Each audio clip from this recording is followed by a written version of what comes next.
Pues ya llegamos a esta sección bellísima en donde hacemos visible el trabajo, la presencia de quienes han ayudado y han contribuido a que nuestro México siga creciendo y evolucionando. Está con nosotros el queridísimo maestro Eduardo Matos Moctezuma, a quien le agradezco, maestro, muchísimo que esté usted con nosotros y nos honre con su tiempo, con su presencia. Creo que usted ha vivido por sobre, dedicado a la arqueología de nuestro país. ¿Cuándo surge esa pasión en su vida? Bueno, en realidad el interés va a surgir desde que yo estaba en la preparatoria, cuando en un momento dado cayó un libro en mis manos. Ajá. Y aquí quiero destacar la importancia para los jóvenes, que es la de leer todo tipo de literatura, porque ese Exactamente. libro vino a cambiar a definir más bien mi vocación. Era el libro Dioses, tumbas y sabios de Ceram. Y leyendo ese libro ya tomé la decisión definitivamente de ser arqueólogo. Primero llevé a cabo mis estudios con grandes maestros que me fueron formando a mí, a mi generación. Ya recibido, pues inicié un trabajo muy amplio, varios años de estar en excavaciones. Sí. Y entonces pude trabajar en lugares como Bonampak, como Cholula, Tlatelolco, bueno, obviamente Tenochtitlan, donde está el Templo Mayor. Uh-huh. En fin, fue una experiencia realmente muy grande que me ayudó, claro, a completar mi formación también como arqueólogo de campo. Poco más adelante, hacia 1965, me gradué de arqueólogo en la Escuela Nacional de Antropología. Ajá. ¿En algún momento usted pensó en convertirse en un líder en la arqueología, en llegar a representar la arqueología mexicana en el mundo? ¿Pasó alguna vez por su mente?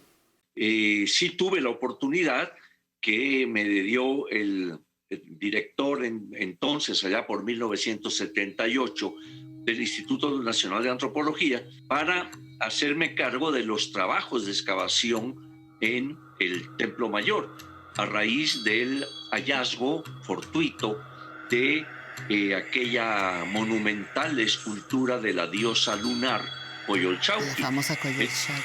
Y al día siguiente, muy temprano, avisaron al Instituto Nacional de Antropología que había aparecido una escultura. Entonces ya el instituto mandó a personal especializado para ver de qué se trataba, y fue cuando ya se dieron cuenta de la magnitud de la escultura.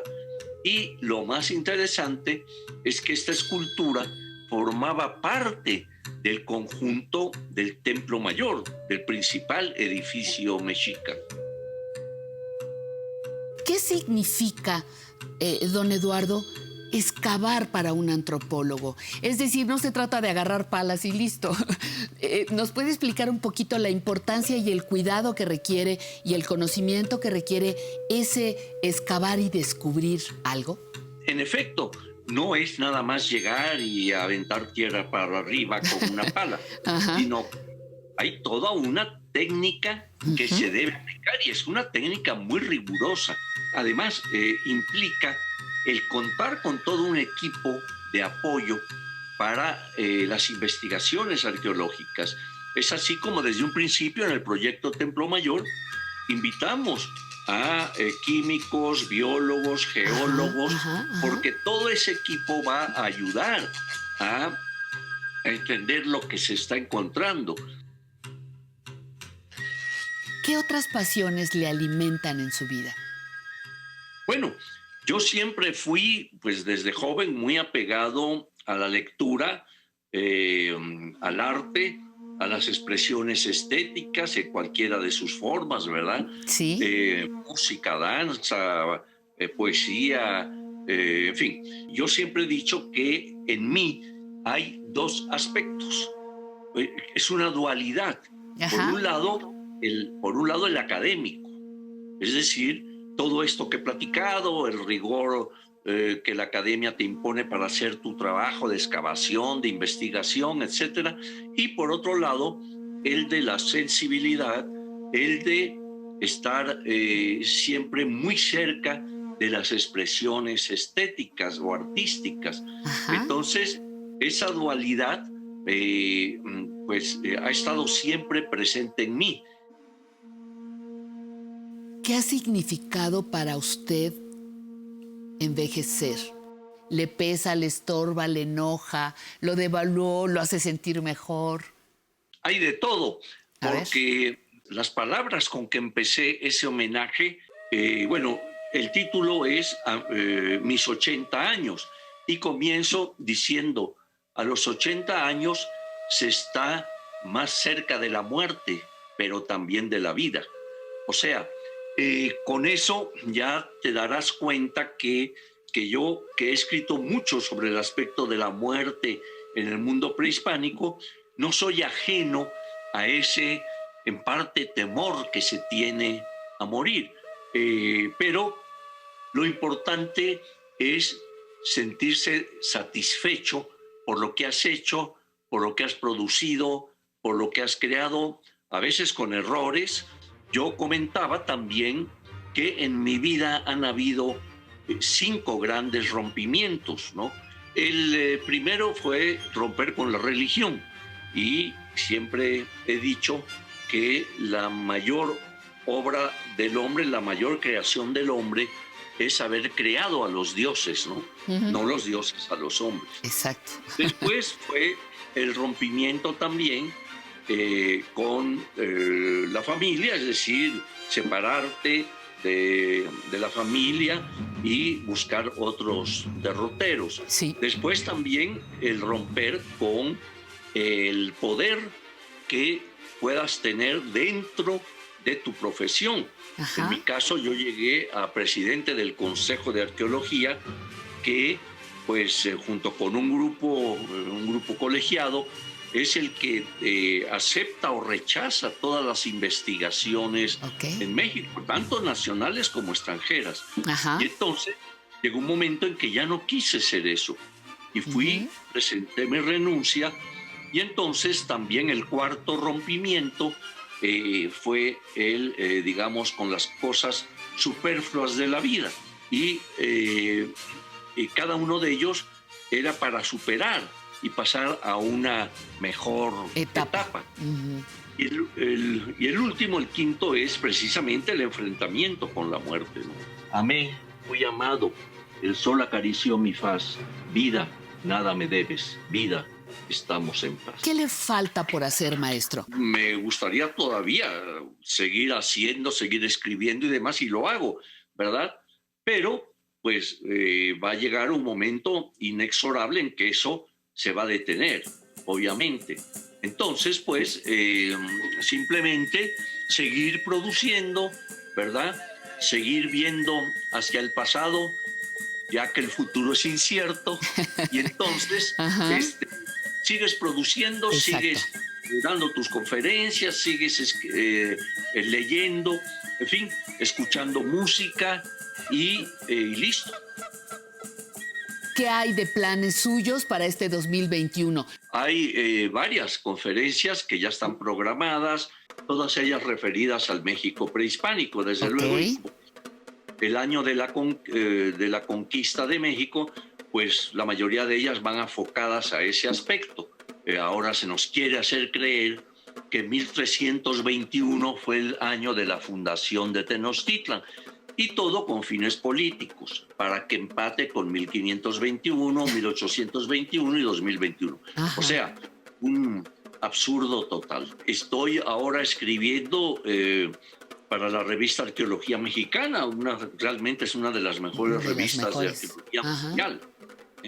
Y estamos preparando el discurso que dio Juan Villoro, escritor, que dio en la Universidad de Harvard, porque allá hay una cátedra que lleva mi nombre ¿verdad? Se llama Eduardo Matos Moctezuma Lecture Series. Entonces, allí se han invitado a varios especialistas para que dentro de esta cátedra pues den conferencias, ¿no? Ha estado el doctor López Austin, el doctor Javier García Diego, la doctora Magaloni, y ahora estuvo Juan Villoro con un éxito enorme, ¿no? Entonces estamos preparando en la revista precisamente su conferencia que se va a publicar, muy ilustrada y demás, y la cual trató de un tema muy, muy interesante, ¿no? El de arqueología y literatura. ¿Usted piensa que se puede aprender a envejecer? ¿Piensa que las personas tendríamos que aprender, entender lo que es envejecer? Bueno, yo creo que las personas deben aprender, ahora sí que desde que son niños, de todo, cómo se va a llegar a joven, cómo se va a tener un cambio fundamental en la vida, cómo se va a formar una familia, etcétera, etcétera, y cómo se va a llegar a viejo. No es que tenga que ser una preocupación central, sino que cada paso de la vida requiere una reflexión y requiere que haya pues un planteamiento, una idea de hacia dónde se va, ¿no? Entonces, en ese aspecto, pues creo que es importante hacerlo, ¿no? ¿Es cierto aquello de que los ancianos, los viejos, tenían un lugar importante en las culturas antiguas mexicanas? Sí, cómo no. Precisamente hay un dios que es Huehueteotl, el dios viejo, eso quiere decir. Y este dios además regía el centro del universo.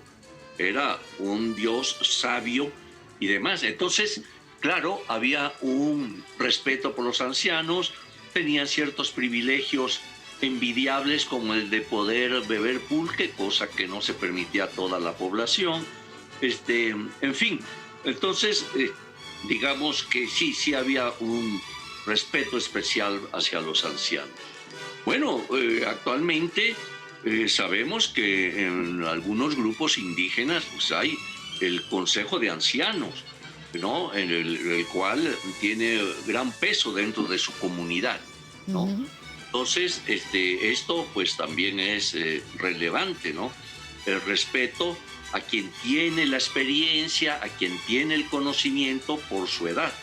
Entonces, creo que es un aspecto muy distintivo de nuestras culturas indígenas.